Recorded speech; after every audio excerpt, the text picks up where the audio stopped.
नमस्कार, स्वागत है आपका डीवी लाइव के इस खास कार्यक्रम में। मैं हूं समीर नमस्कार। आत्मज मिश्र और हमारे साथ जुड़े हुए हैं कोलकाता से अरुण माहेश्वरी जी। आप लेखक हैं, आप राजनीतिक विश्लेषक हैं।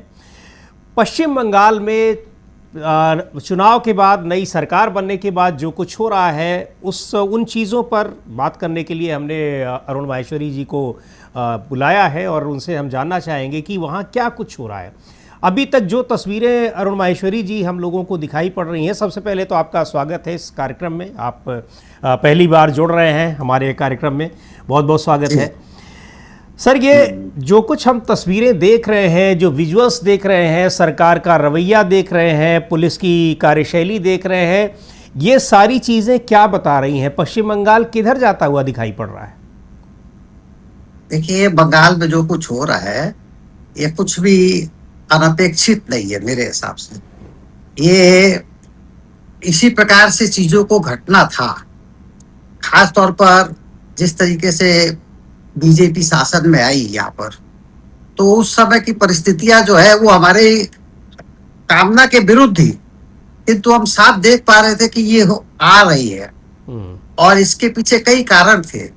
इसके पीछे ममता बनर्जी के शासन का कारण था, और खास तौर पर जो है केंद्रीय सरकार का जिस प्रकार का जो रवैया था, जो जिस तरह वो बलात् तरीके से तमाम राज्यों सरकारों में घुस जाना चाहती है, तो उसका प्रतिरोध कर पाना आज के समय में इन दलों के लिए उतना संभव मेरे को लगता नहीं है।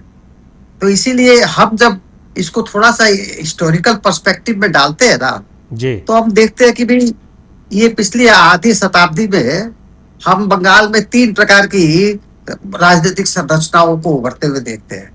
एक 34 वर्षों का वाम शासन था, एक अपना उसके बाद 15 साल का ममता बनर्जी का शासन। अब हम वामपंथ की बात करें तो ये बात सही है कि अपना वो पराजित हुआ, लेकिन उसके लिए किसी को जिम्मेदार ठहराना और कोई उस पार्टी को जिम्मेदार ठहराना बहुत मुश्किल है, क्योंकि उनका संगठन आज भी बना हुआ है। लेकिन राजनीति की सबसे बड़ी समस्या क्या है कि वह संगठन ही जो है सब कुछ नहीं है। सत्ता पे आने के लिए संगठन, सत्ता की आवश्यक शर्त जरूर है, लेकिन पर्याप्त नहीं है। तो ये जो है उसी कारण से, अगर कोई भी कारण से कोई सामाजिक गठबंधन जो बनता है किसी एक संरचना के अंतर्गत, तो वो जो है वो जनता की नई आकांक्षाओं को समझने में, उसकी अपना कि उसकी क्षमताएं, इतिहास के नए प्रश्नों से का सामना करने की उसकी ताकत, ये सब जो है इसमें अगर कहीं कमी आती है तो क्रमशः जो है आपका संगठन बना रहेगा, उसके बावजूद आप सत्ता पर नहीं रह पाएंगे। उसी परिस्थिति में तृणमूल आया, और तृणमूल ने जो है 15 साल तक यहाँ जो शासन किया, उसमें एक नए प्रकार के हम देख रहे थे कि एक नया प्रकार का जो है सामाजिक गठबंधन तैयार होता हुआ दिखाई दे रहा था। लेकिन वहां पर सारे स्थानीय स्तर पर जिस प्रकार के लोगों ने अपना कब्जा कर लिया, तो उसके बाद परिस्थितियां ये बन गई थी कि तृणमूल का फिर सत्ता पर लौटना, हालांकि लग रहा था जिस प्रकार की उनकी सांगठनिक मजबूती थी, चारों तरफ वो फैले बैठे, उससे साफ लग रहा था कि वो आना चाहिए कायदे से। लेकिन वो केंद्रीय सरकार के प्रहारों को वो सह नहीं पाए, और पूरी सारे जो है वो चुनाव आयोग और तमाम प्रकार की संस्थाएं जो है वो सब लग गई थी। तो उस कारण से ये बीजेपी, लेकिन इसको हम कभी भी अपना पूरी तरह से सांप्रदायिक ध्रुवीकरण नहीं बता सकते हैं कि सांप्रदायिक ध्रुवीकरण के कारण से बीजेपी आ गई पूरी तरह, यह बात सही नहीं। ये ठीक, और हालांकि अब ये मैं ये जानना चाह रहा हूँ कि अब वो सरकार में आ गई, उस पर तो हम लोगों ने काफ़ी बात की है, और कैसे आई सारी चीज़ें अभी भी बातचीत होती रहती है। आप सही कह रहे हैं कि उसमें किनकी भूमिका रही, लेकिन ये जो सरकार के बाद जो चीज़ें हम देख रहे हैं, और उनमें भी कि रोज़ हिंसा हो रही है, और भीड़ जो है वो तृणमूल कांग्रेस के लोगों को मार रही है। भीड़ कहे जिसको टीएमसी कह रही है कि ये बीजेपी के लोग हैं, और कई जगह लोग दिखते भी हैं क्योंकि बीजेपी के झंडे दिखाई पड़ रहे हैं। आप प्रोटेस्ट कर रहे हैं तो आपको पीटा जा रहा है, कार्यकर्ता आ रहे हैं। पुलिस खड़ी होकर देख रही है कई जगहों पर। आज एक तस्वीर हम देख रहे थे कि वहाँ पुलिस एक महिला जो है वो मोटरसाइकिल से प्रदर्शन के दौरान जा रही है, उसको घसीट रहे हैं, उसके पीछे बैठे दो लोगों को पुलिस वहाँ खड़ी हुई है, बल्कि वो महिला का ही रास्ता रोक रही है जो प्रोटेस्टर है। ये सारी चीज़ें ये क्या दिखा दे रही हैं? क्या बिल्कुल सरकार ये दिखाना चाह रही है कि राज्य प्रायोजित ये हम सब कुछ है, या फिर ये कंट्रोल कर नहीं पा रही है अपने कार्यकर्ताओं को? नहीं, वो जो फेनोमेना हम अन्य राज्यों में देख रहे हैं, बीजेपी शासित राज्यों में जी, ये सारे विपक्ष को जो है वो उसका उन्मूलन चाहते हैं और उसमें वो लगे हुए हैं। और वो तमाम स्तरों पर जहां पर भी कहीं उनको लगता है कि विरोध की कुछ आवाज उठ रही है, वो उसको अपने तरीके से दबा दे, उसमें लगे हुए हैं। तो ये एक समस्या है बहुत बड़ी, और इसका अंतिम हल इनको कुछ हासिल नहीं होगा। मैं दूरगामी तरीके से देख पा रहा हूँ कि ये एक प्रकार की इनके दिमाग में वो जो आरएसएस के समय से जो इनको घुट्टी मिली हुई है कि एक चालिकानुवर्तित्व का जो सिद्धांत जो है, जिसके अंतर्गत ये राज्य को गठित करना चाहते हैं, जो केंद्रीकृत सत्ता की जो पूरी परिकल्पना जो है की, तो उसको ये लागू कर रहे हैं उसको और यहाँ पर तृणमूल के काल में भी इनको विरासत में वैसी एक मतलब राज्य की संरचना मिल गई, जो स्टेट मशीनरी जो है वो हमेशा शासक दल की सेवा में लगी रहती है। तो वो यहाँ पर भी उसका इस्तेमाल भरपूर कर रहे हैं ये लोग। तो ये तो एक बहुत खतरनाक स्थिति है। और जिस बात को हम लोग शुरू से हम लोगों ने तो इस अध्ययन करके बताया कि वो सारी चीजें ये लोग हिटलर की किताबों से एक एक पन्ना पढ़ते हुए उसको उस पर अमल करते हैं। तो ये जो है ये इसमें ये सब कुछ अपेक्षित है, यही होना है इनका। अब इस पर इसका जो है इसका प्रतिवाद या इसका विरोध, इसका विकल्प कैसे तैयार होगा, ये आने वाला समय ही बता पाएगा पूरी तरह से। जी, तो ये आप कह रहे हैं कि होना है, तो ये कब तक होना है? अब जिस तरीके से यहाँ पार्टी को लगभग तोड़ दिया गया है, कार्यकर्ताओं को मारा पीटा जा रहा है, तो क्या जब एक भी तृणमूल कांग्रेस का वर्कर नहीं रह जाएगा उसके बाद ही ये सारी चीजें, ये हिंसा खत्म होगी, या उसके पहले भी कोई गुंजाइश है? नहीं, वो ये जो है जी, वो ये हिंसा खत्म, ये किसी को फांसीवाद क्या चाहता है? फांसीवाद चाहता है सब खत्म हो जाए, लेकिन इतिहास तो उनके अनुसार चलता नहीं है। अंततोगत्वा जो है इतिहास अपना रास्ता भी तो तैयार करता है, तो वो ऐसे नहीं चलेगा, ये हम समझ रहे हैं। लेकिन जब तक है वो सत्ता में, वो चलाने की कोशिश कर रहे हैं और करेंगे। ये इससे मतलब निरुपाय है। एक चीज़ और बात आती है पश्चिम बंगाल के संदर्भ में, अगर बात की जाए कि वहाँ पर सत्ता, वहाँ का एक कह लीजिए कि जो सामाजिक चरित्र है वो भी कुछ इस तरह का है कि वो सत्ता की तरफ उसका झुकाव हो जाता है। जब तृणमूल कांग्रेस के पहले भी अगर देखा जाए, आप भी उसका जिक्र कर रहे थे, उससे पहले जब कांग्रेस पार्टी की सरकारें थी, तब जब ट्रांजिशन हुआ था, फिर हुआ है, तो क्या हर दौर में इसी तरह की हिंसा प्रतिहिंसा होती रही है, या इस बार कुछ स्थितियां दूसरी तरह की दिखाई पड़ रही हैं? नहीं, हम हर दौर की हिंसा से अभी की परिस्थितियों को एक नहीं करना चाहते हैं, क्योंकि अभी जो है, आप एक बात समझिए कि जिस तरीके की परिस्थितियों में यहाँ पर बीजेपी का शासन स्थापित हुआ है, वह जो है वो सारी परिस्थितियों में जितना भी अपेक्षित भी क्यों न हो, लेकिन फिर भी उसको कहेंगे कि जनता के बीच कोई उत्साह उस प्रकार का नहीं है बीजेपी के पक्ष में। अब ये जो है कि विपक्ष के दलों को जो है अपनी शक्ति को सजोना है। तो ये और हम नहीं समझते हैं कि अगर जनतांत्रिक प्रतिरोध की शक्तियां रास्ते पर उतरती है तो ये कितना ये उसका मुकाबला कर पाएंगे, इसमें भी मेरे को संदेह है। ये हर कोशिश करेंगे कि अपना ना हो, लेकिन जगह जगह प्रतिरोध हो रहा है। अभी कई ये हॉकर्स वगैरह को हटाने की जो मुहिम इन लोगों ने चलाई, उसके प्रतिरोध में भी बहुत आवाजें उठ रही है।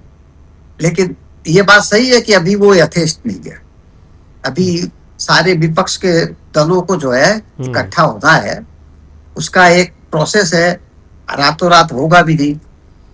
एक चीज़ ये आप थोड़ा सा अगर डिकोड कर पाएँ सर, कि जो जब तृणमूल कांग्रेस के हारने के बाद ही जिस तरह से वहाँ विधायक टूट कर चले जाते हैं, अलग हो जाते हैं, और उसके अलावा उसके बाद फिर संसदीय जो सांसद हैं वो भी टूट जाते हैं, क्या इन सब के पीछे बिल्कुल भारतीय जनता पार्टी की स्ट्रेटजी है, उनकी वजह से हो रहा है, या वास्तव में ममता बनर्जी के खिलाफ भी पार्टी के अंदर रोष था, जो चूंकि सत्ता में थी इसलिए वो रोष निकल कर बाहर नहीं आ पाया?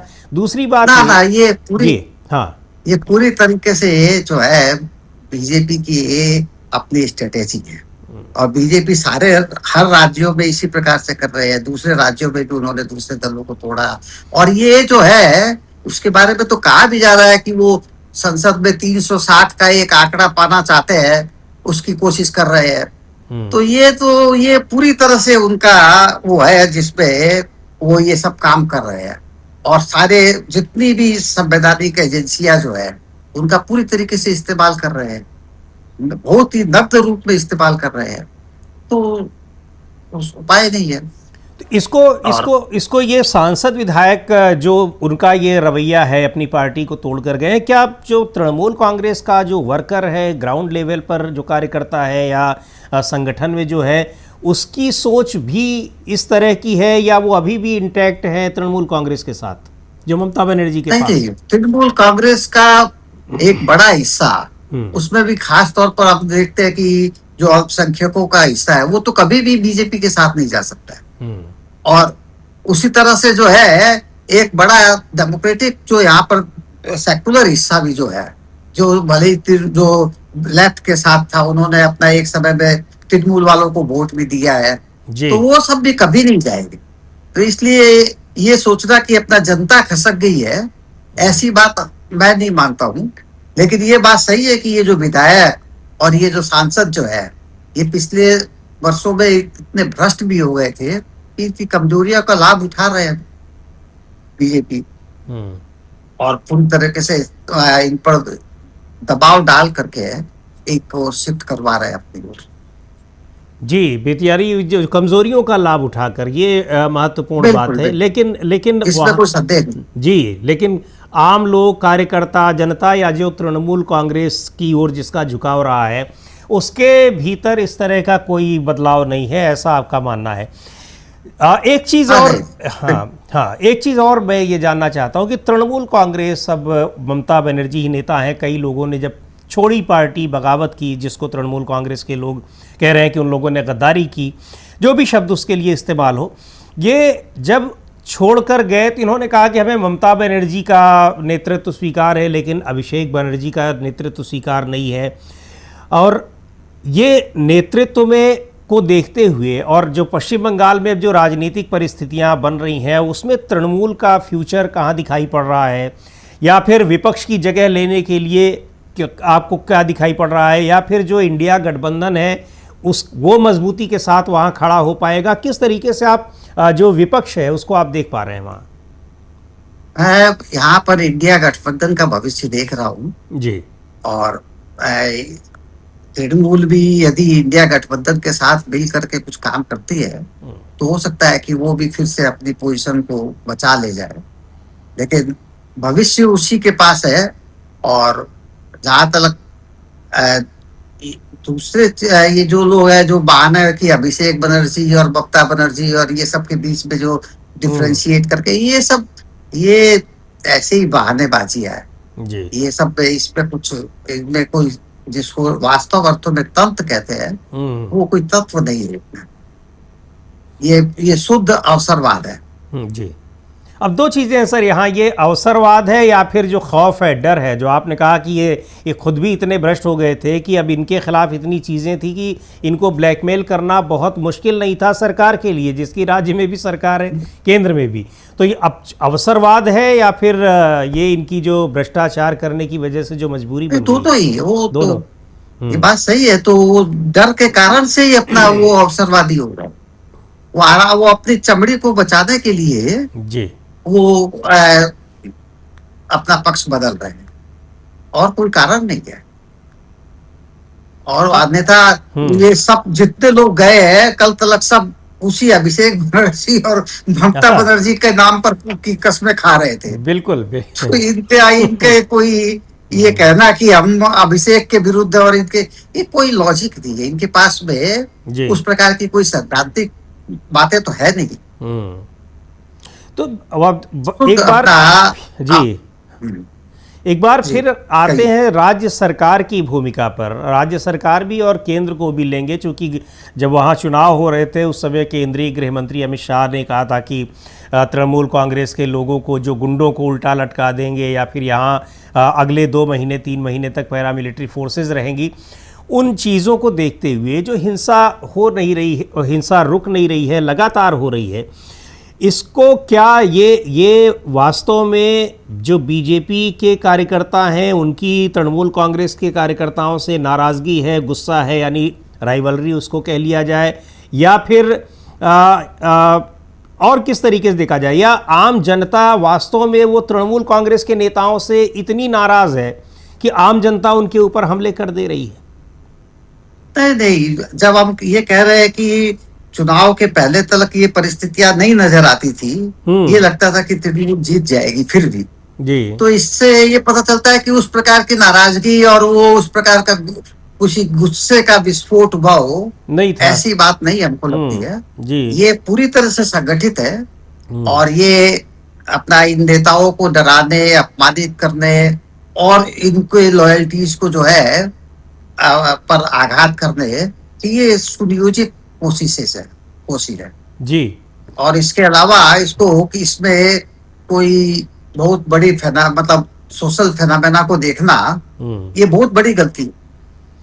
और ये इस तरीके से सरकार बनते ही ये सारी चीज़ें करना, बुलडोज़र, या फिर जिस तरह से वहाँ ये एनकाउंटर की खबरें आ रही हैं, ये सब चीज़ें भारतीय जनता पार्टी की इस नई सरकार को कितना आपको लग रहा है कि फेवर कर रही हैं, उसके पक्ष में जा रही हैं, या फिर उसके विरोध में जा रही हैं, उसको नुकसान हो सकता है इन चीज़ों से? किस तरीके से अभी आप इसको देख पा रहे हैं? अब आज जो घट रहा है उसका आने वाले 4 साल में क्या होगा अभी कहना बहुत मुश्किल है, लेकिन इसमें कोई संदेह नहीं है कि ये सब बहुत ही ज्यादा उत्साही हो रहे हैं।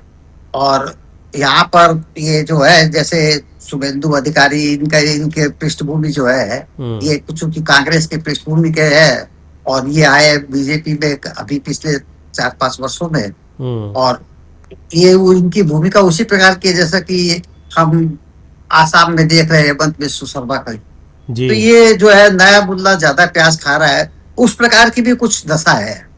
तो लेकिन खैर इसके बावजूद जो है ये बात सही है कि अभी जो एक कांड हुआ उसमें शुभेंदु वहां गए, उनसे मिले भी और उन्होंने वो मुस्लिम लड़की का वो के साथ बलात्कार करके उसको मार डाला गया। तो लेकिन शुभेंदु अधिकारी उनके परिवार से मिले और उस पर भी उन्होंने कुछ कार्रवाई की।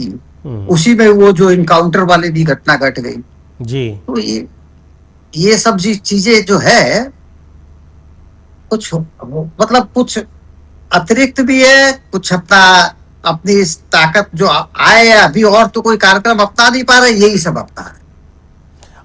इस प्रकार के नकारात्मक कार्यों के जरिए जो है अपनी उपस्थिति को साबित कर रहे हैं। बस वही मैं जानना चाह रहा हूँ कि ये जो नकारात्मक कार्य हैं जिसके जरिए आप अपनी उपस्थिति ये दिखाना चाह रहे हैं कि हम कितना, प्रधानमंत्री ने यहाँ कहा था कि यहाँ हम बदलाव चाहिए, पश्चिम बंगाल में बदला नहीं चाहिए, लेकिन मुझे लग रहा है कि ये पूरी तरीके से उसका उल्टा हो रहा है। हाँ, तो ये सही बात है, ये कभी भी इससे हासिल इनको कुछ नहीं होगा। इनके कोई राजनीतिक उपलब्धि के अंततोगत्वा वो सारे जो रील्स जो अभी बन रहे हैं, जो प्रतिवाद के लोगों के रोते बिलखते हुए जो रील्स बन रहे हैं, वो हमेशा जीवित रहेंगे आज के समय में और वो इनके पीछा करते रहेंगे। तो ये जो है कि इनसे इनके अपराधों से भी बच नहीं पाएंगे ये जी। अच्छा, जो बारुईपुर की घटना हुई है सर, वहाँ पर ममता बनर्जी जब जा रही थी पीड़ित परिवार से मिलने के लिए तो उनको रोक दिया गया। सीपीएम का डेलीगेशन गया, उसको बड़े आराम से जाने दिया गया। बीजेपी के लिए कहा जाता है, या इस समय की जो बीजेपी है, जो मौजूदा सत्ता में है भारतीय जनता पार्टी, कि वो सरकार में तो है ही, वो विपक्ष भी अपने हिसाब से तय करना चाहती है। तो क्या विपक्ष के तौर पर वो सीपीएम को वहाँ पर या वाम दलों को इस्टेब्लिश करना अपने लिए फ़ायदेमंद देख रही है, या फिर ममता बनर्जी चूँकि अभी बड़ी नेता हैं फिलहाल और उनको रोक देना, इसको किस तरीके से इन दोनों घटनाओं को आप कैसे देखते हैं? नहीं, कम से कम जी। बीजेपी वाले इस भ्रम में तो कभी नहीं पड़ेंगे कि सीपीएम जो है उनके लिए फायदेमंद हो सकती है।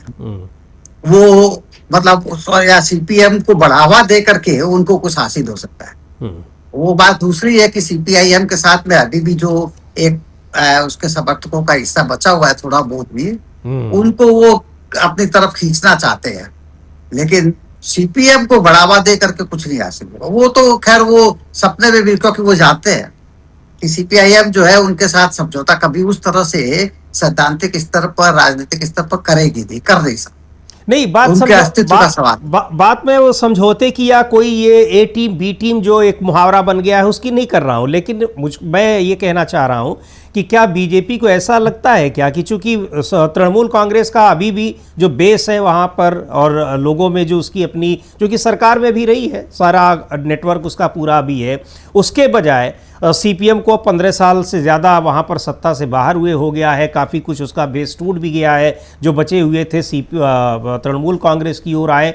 इसको देखते हुए उनको लग रहा है कि ज़्यादा आसान होगा अगर हमारे विपक्ष में ये रहें, इनसे हमको लड़ना, इनसे जीतना और इनको विपक्ष में हमेशा बैठाए रहना। ये मतलब नहीं, सीपीआईएम का सिर्फ एक विधायक चुन करके आया है जी। और एक बात और है कि वो ये बात सही है कि वो चूंकि इररिलेवेंट समझते हैं, इसलिए सीपीआईएम को जाए ना जाए कोई उनको उसकी परवाह नहीं है। लेकिन तृणमूल के जाने से या ममता बनर्जी के खास तौर पर जाने से उनकी परेशानी बढ़ सकती है।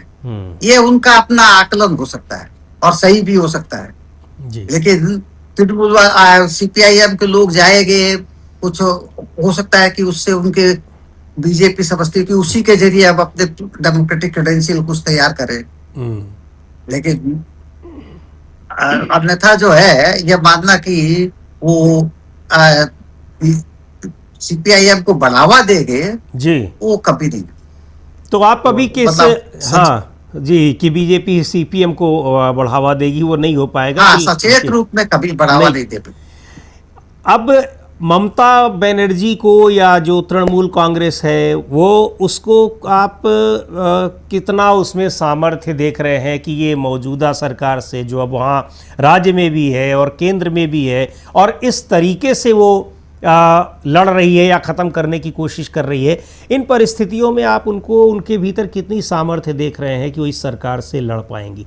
क्योंकि बड़ा लड़ाकू कहा जाता है उनको। हाँ, बात सही है जी। ममता बनर्जी के सामने चुनौती बड़ी है और लेकिन जिस तरह से उन्होंने हार के ठीक बाद ही इंडिया गठबंधन की बैठक में गई और वो जो संपर्कों को साधने की कोशिश की, इससे लगता है कि एक राजनीतिक रणनीति वो भी तैयार कर रही है और उसके तहत जो है, क्योंकि विकल्पहीन तो स्थितियां रहने वाली नहीं है इस तरह से जी। तो अगर सही दिशा में बढ़े यहाँ पर, तो हमारा बार बार मानना है कि कांग्रेस के साथ मिलकर के वामपंथी भी यदि इंडिया गठबंधन के साथ हाथ मिला करके काम करे तो यहाँ पर एक पूरी तरीके से एक नई परिस्थितियां पैदा हो सकती है और उसमें हो सकता है राजनीति के बारे में पूरी तरह से निश्चित होकर के कुछ कहना जो है वो असंभव काम है जी। आज जो नजर आता है, कल पूरी तरह से उल्टी चीजें हो सकती। आज सीपीआईएम जो इररिलेवेंट नजर आती है, कल लगेगा कि वो ही सबसे ज्यादा रेलेवेंट है। लेकिन हमारे अपने अनुमान से जो है इंडिया गठबंधन के लिए एक्सेप्टेबिलिटी लोगों में अभी रहेगी जी, क्योंकि उसका हाँ, क्योंकि केंद्र से जो है वो प्रतिरोध करने की स्थिति में आ रही जी। और उसके साथ अगर ममता बनर्जी लड़ाई लड़ती हैं तो ये लड़ाई एक मजबूती के साथ वहां पर रूप ले ले जी जी, बिल्कुल। जी। बिल्कुल। तो देखते हैं क्या होता है। बहुत बहुत शुक्रिया अरुण माहेश्वरी जी, आप हमारे इस कार्यक्रम में शामिल हुए, बहुत सारी बातें आपने बताई और नमस्कार। पश्चिम बंगाल की राजनीति को समझने में काफ़ी आपने मदद की और बताया कि वहाँ क्या कुछ हो रहा है, क्यों हो रहा है और इसका परिणाम क्या हो सकता है।